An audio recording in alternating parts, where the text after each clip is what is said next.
time that we talk about Game 5 of the WNBA Finals. The New York Liberty are WNBA champions. They have just now brought the first championship to this franchise, beating Minnesota 67-62. The series was amazing. I said it from the beginning that both these teams were more evenly matched than people realized. I always felt like this series was going to go 5. So it really lived up to everything that we thought it would be. Every game was a battle. Every game was really close. You had to be watching to the last second to see what was going to happen. The product that both these teams put out there was just amazing. Amazing basketball. So shout out to New York and shout out to Minnesota as well. I get that we don't give consolation prizes, moral victories and all that, but they played so well. And both these teams deserve a lot of the coverage and conversation around this finals because it was amazing. But now we need to talk about everything that was going on in the game for both teams. First things first, if you're in New York, go give Niara Sabally a blank check and tell her write whatever she wants on it. Simple as that. She saved a lot of jobs in Game 5, okay? 13 points, 7 rebounds, 17 minutes of her being in that game, and she was the X factor. She brought energy. She brought defense. Had a big steal on Nafisa Collier in OT.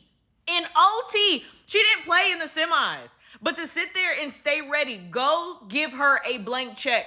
Without her energy, without her coming out there when they needed that spark, I don't know if the New York Liberty win this game. I don't know. I really don't. But what Sabally did was just so important to the value of this team and to come up so big in a Game 5 moment, to be in a moment that you've never experienced before. It's the biggest game of your life. And to sit there and perform how she did, go give her a blank check and whatever she wants in New York. She never needs to pay to eat anywhere in New York for the rest of her life. Big credit to Jonquel Jones. To me, she was the most consistent player for the New York Liberty throughout this entire series. Getting Finals MVP was very well deserved for her. She has went through the fire of losing championships before. Lost one with the Connecticut Sun. Lost again last year. So to be at the mountaintop now, for her to get that Finals MVP, 17 points per game, 56 from the field, 7 rebounds per game. You can't ask for a better stat line. How important she was in this game. You saw them start to really feed her more towards the end of this series in the post because they had the height advantage. And Jonquel Jones did a phenomenal job of that, especially even in this game early on. She was really asserting her dominance until Minnesota started trying to double her more in the post. She was feasting in the post. She was getting everything that she wanted. So very well-deserved Finals MVP for JJ. Me saying that, we do got to talk about stats now. It is very rare that a team wins as the New York Liberty did when both their two stars essentially played bad. Sabrina shot 1 for 19 in Game 5. 1 for 19. Stewie and Sabrina combined for 18 points. Combined for 5 shots made out of 34. 16% from the field. 1 3-point shot. It is one 3-point shot in Game 5. 1 for 19. Combined only for 18 points.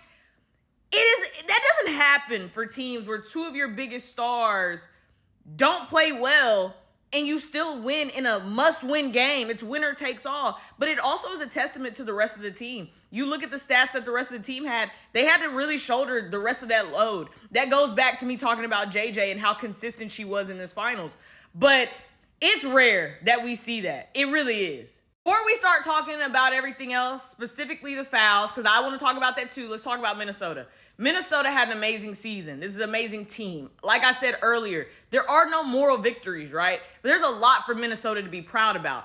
In Game 5, there was a difference. They had the lead. I think they were very aggressive in the first half. But they started to let it slip towards that second quarter right before halftime, where New York kind of went on a little bit of a run there. And I sat there and said, if they don't sit there and keep their foot on the gas, and if New York goes on a run in that third quarter and Minnesota's the first team to call that timeout, this is going to get bad. That's exactly what happened. New York said, okay, we're going to feed JJ. We're going to get out in transition. Phoebich for New York as a rookie has been amazing. I mean, the big-time 3-point shot she shot in overtime to start overtime was just absurd, right? They had all these other things that they could do to neutralize the defense of Minnesota. Courtney Williams didn't play great. She had 4 points. So when your spark is giving you only 4 points that really shouldered a lot of that energy in the last few games, it's hard to win, right? You got Smith, who was dealing with kind of that back and that hip injury, not being able to produce. Nafisa, Pretty solid game, had about 22 points. McBride, 21 points. But usually they're a win by committee. They need Carlton. They need Courtney Williams. They need Heidemann to give good minutes.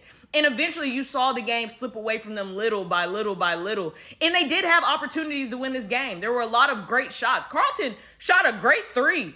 Honestly, the sidestep three, she shot that before. That's a good shot. Kayla McBride had a chance to not have this game go to overtime. She had a really good open look as well. There were a lot of good open looks that did not go in. I mean, Minnesota didn't shoot the ball well either. New York didn't shoot it well, but they didn't shoot it well either.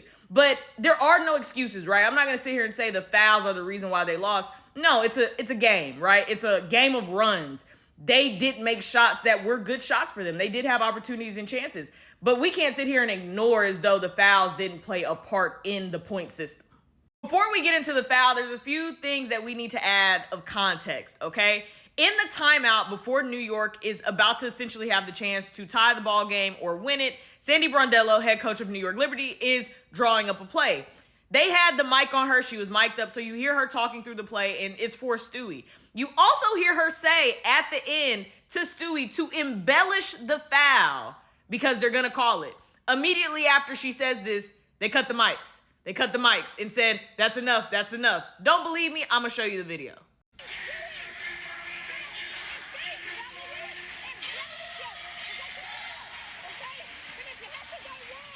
Her coach tells her to embellish the foul to get the call because they're going to get it, and she was right. They get the call. And I'm going to stand by it. This was not a foul. It's not.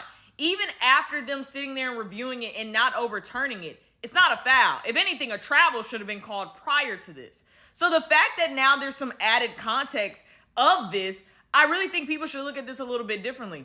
I'm not going to sit here and say, oh, this is it. This is why they lost, but it's a big reason why. This is not a foul. This essentially should not be two shots after Stewie had just missed 2 free throws prior to that. Usually you don't get redemption when it comes to that in games like this, right?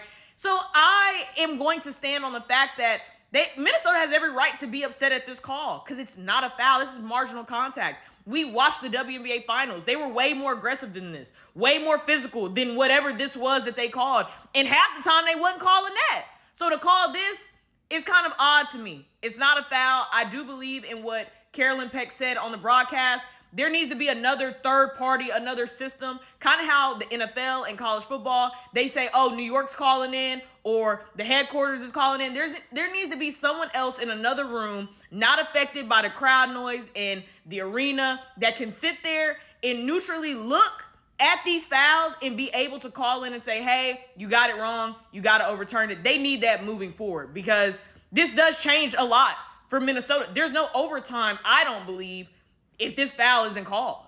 The whistle was in New York's favor in this game. It's simple as that. You look at the free throws. 25 to Minnesota's 8. 25 in a game 5 and the other team only gets 8 is a little crazy. You also can see the difference in the field goal percentage. Neither team shot well, but that's a big gap when it comes to free throws. Let's also look at the free throw discrepancy in game 4. New York shot 9 free throws. Minnesota shot 20. That's another gap. And it also seems that if either coach was to complain in the post game prior, the next game was in their favor. Cheryl Reeves complained about officiating after game 3. Game 4, the whistle was hot. Then what happened? Sandy Brondello ended up complaining in the post game after game 4 about calls. What happens? Game 5, she gets 25 free throws. You kind of see the pattern here. Let's bring up game 3 now. Minnesota shot 12 free throws. New York shot 14. That's a pretty even free throw discrepancy. Game 1, it was also a little bit more even. Game 2, there was a little bit of a dip where Minnesota shot less and New York shot more. The reffing and the officiating just wasn't consistent throughout the entire finals. When you go from kind of evenly matched to all of a sudden these big dips, that's a problem in officiating, and the refs didn't do great this series. What Stephon Diggs say yesterday, I am never going to be the bigger person. I'm okay with Cheryl Reeves talking her talk after. I'm okay with it. She said, if y'all want to make me the villain, I don't care. I'm going to say it. If I'm a sore loser, it don't matter. The refs robbed us. I respect it that she's not going to go away quietly. At the end of the day, it doesn't change who the WNBA champions are, and it's the New York Liberty.